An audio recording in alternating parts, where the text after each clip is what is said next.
As concessões hidroviárias abriram os painéis de debates no terceiro dia do Fórum Nacional.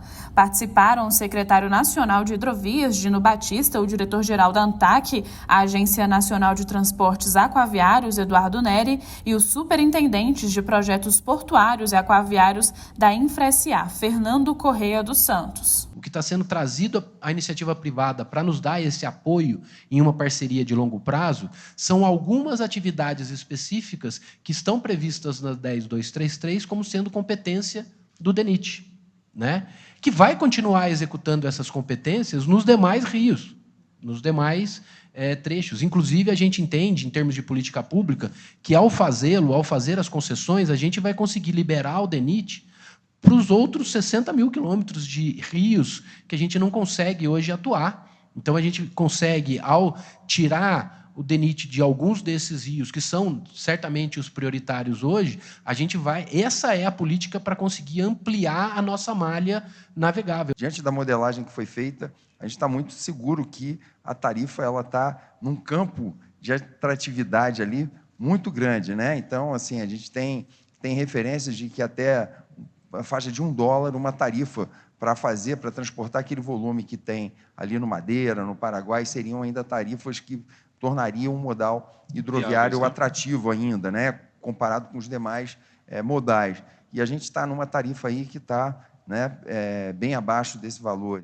Hoje, o projeto mais avançado de concessão é o Rio Madeira. A hidrovia do Rio Madeira tem extensão navegável de 1.086 quilômetros entre Porto Velho, capital de Rondônia, e a Foz. Destes, cerca de 180 quilômetros são em Rondônia e o restante no estado do Amazonas. É o principal meio de escoamento de grãos como milho, soja e açúcar, vindos do Mato Grosso. O leilão deve acontecer no mês de março do ano que vem.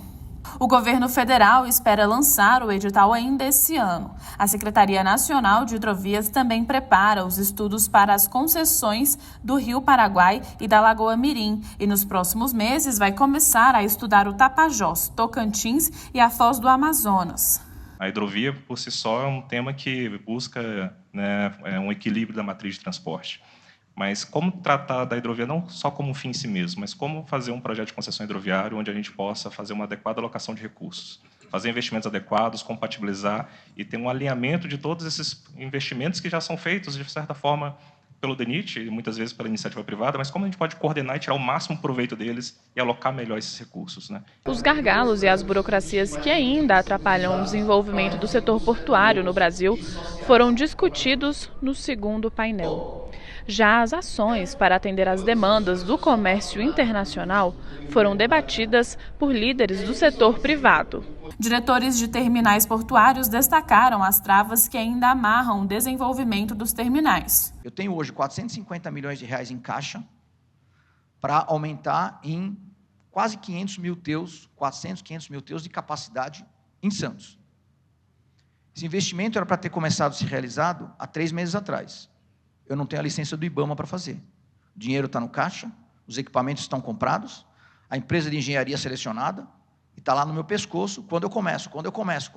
Então, o país precisa olhar esse negócio e falar, gente, tem gente querendo investir, tem gente querendo investir em Santos para aumentar a capacidade, e nós temos uma etapa do processo aí que está colocando em risco todo esse investimento adicional. A gente precisa realmente ter isonomia entre os terminais, a gente precisa ter o mesmo custo, a gente precisa ter possibilidade de usar a mesma mão de obra, né, da mesma forma. Você está falando entre os terminais públicos e os privados? E públicos e privados. Mais uma vez, os diretores destacaram a urgência pela melhoria dos acessos terrestres e aquaviários. Existe uma vontade muito grande de investimento em infraestrutura para criar mais capacidade, para contribuir com o crescimento do comércio exterior, mas a gente vê alguns entraves ainda que dificultam a celeridade do investimento. Então, os pontos trazidos no painel, como dragagem, por exemplo, a necessidade de acessos mais eficientes, são assim, unanimidade. A gente teve a oportunidade de tratar temas sensíveis para o avanço das movimentações dos nossos portos, né? Temas de infraestrutura, temas de dragagem, temas de calado,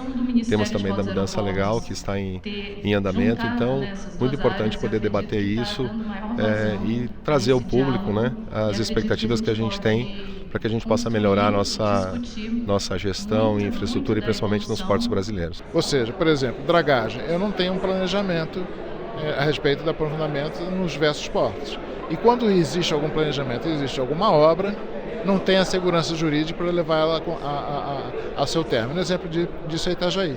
Itajaí está com a obra de dragagem paralisada por questões jurídicas. Então, eu acho que o painel foi muito importante, porque tocou nos pontos-chave e gostaria que tivesse um desdobramento para a gente poder aprofundar determinados conceitos que foram levantados ali, mas que ficaram sem resposta.